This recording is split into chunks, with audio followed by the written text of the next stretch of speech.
This is the story about how God used a Malaysian taxi driver, a non-believer, a non-Christian, a Hindu, to witness to me the power of Jesus Christ back before I knew God, when I was searching.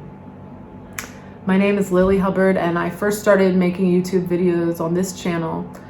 And my first 3 videos were a 3-part series of my testimony of how I found Yahweh, Yeshua HaMashiach, Jesus Christ. So I had been stuck in the New Age movement for years, and I was seeking healing and truth and enlightenment through New Age practices. First through yoga. I became a yoga teacher. That led me into Hinduism. It led me into witchcraft and the occult. And I started traveling, and I came to Southeast Asia, and I studying Hinduism and Buddhism.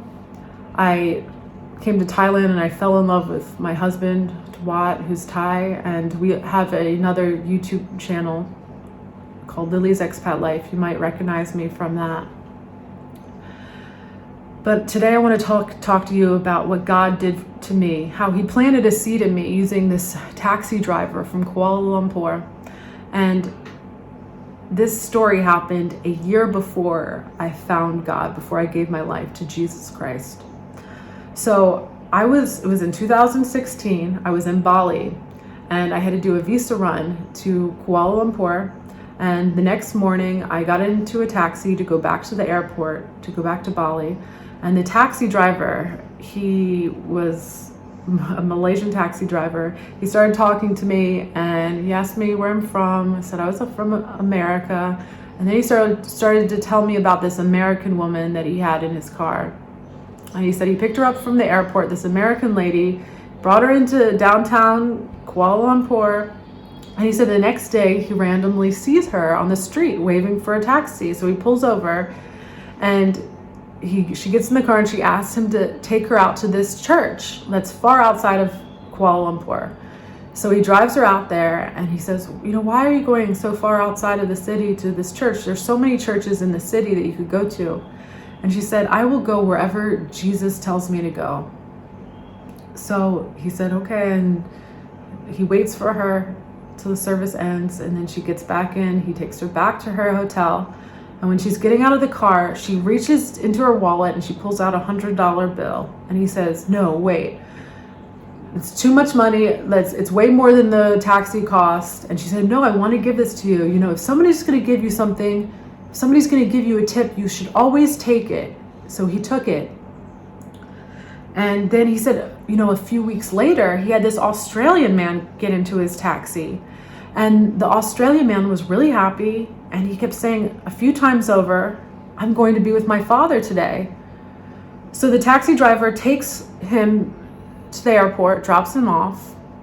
And then the Australian man reaches into his wallet, and he pulls out all of the cash from his wallet, and he hands it to the taxi driver.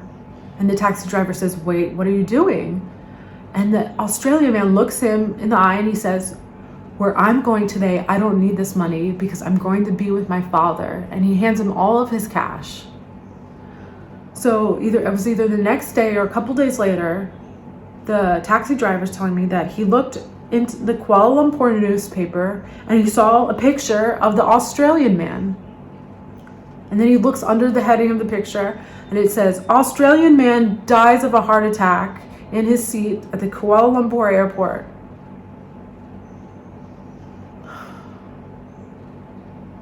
And when this taxi driver is telling me this story, I'm in the New Age movement, I think, I'm always looking for clues, for hints from the universe. What is the universe trying to tell me? And I'm thinking, wow, why is this taxi driver telling me this? And I say to the taxi driver, I say, are you a Christian? And he says, no, I'm a Sikh. Now, at the time, I didn't know what a Sikh was, actually. I thought a Sikh was a Muslim because Malaysia is a Muslim country, but as I found out later, a Sikh is a type of Hindu. And he said, are you a Christian? Because this Jesus, he must have power, And I said, no, I'm not a Christian. I'm a Hindu, actually. And I pray to Hindu gods. I have a whole long prayer to Hindu gods that I pray to every day. And I had gotten this Hindu prayer from a Hindu man that I had met, a Hindu philosopher. He had taught me how to pray this Hindu prayer on my harmonium. It's a musical instrument that I brought from India. And so I used to call out to these Hindu spirits, these deities, nearly every day on my harmonium. It's called kirtan, or chanting. So I went to go say the prayer, and it was like it was gone out of my mind. Like God had just like wiped my mind of it. And I didn't understand why I couldn't say this prayer. And I just kept thinking, wow, there must be power in Jesus. It did something to me, this story, like why this first American woman, then the Australian man, and then why is this taxi driver telling me this,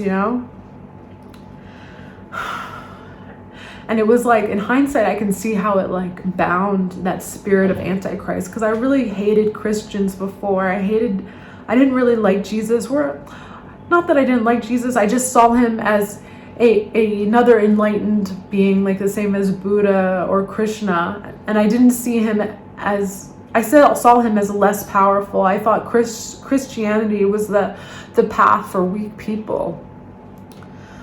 So that spirit of Antichrist was bound in me, and I just had a new respect for Christianity and faith, and the Christian faith. And it was a huge seed that was planted in my heart that would be continued to be watered over the next year before I finally had the revelation that Jesus Christ is Lord and he is the Messiah, the Anointed One. So I hope that this story encourages you, for those who are praying for family members or friends, people you think maybe are too lost, maybe you haven't heard your prayers answered, that nobody's too lost for God. Maybe they're in alcoholism or addiction or whatever. To keep praying and believing, and also to walk in the Spirit, because I believe that this American lady, whoever she is, wherever she is in the world, that she was truly walking in the Spirit.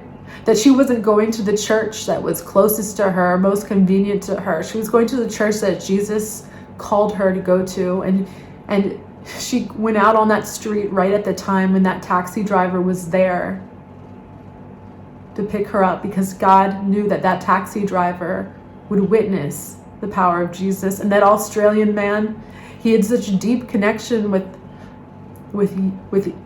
God, with Yahweh, with Yeshua HaMashiach, that he knew he was going to go be with Abba Father that day.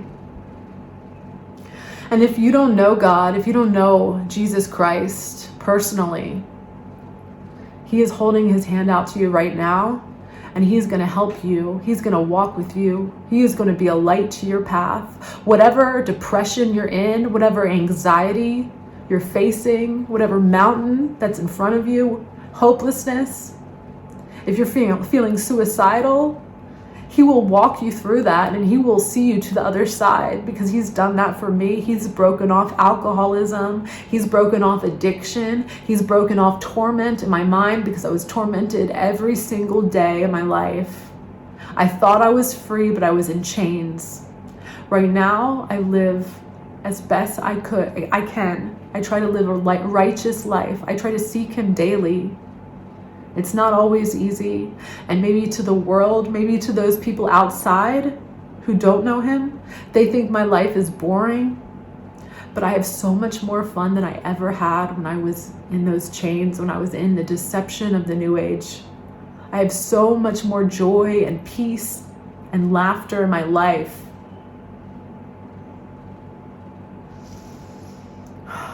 Thank you all so much for listening.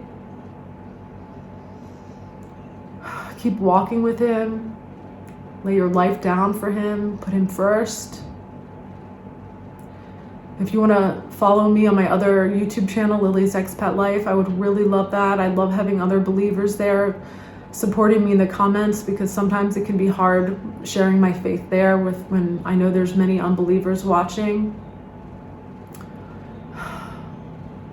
May God bless you all and lead you all in spirit and in truth.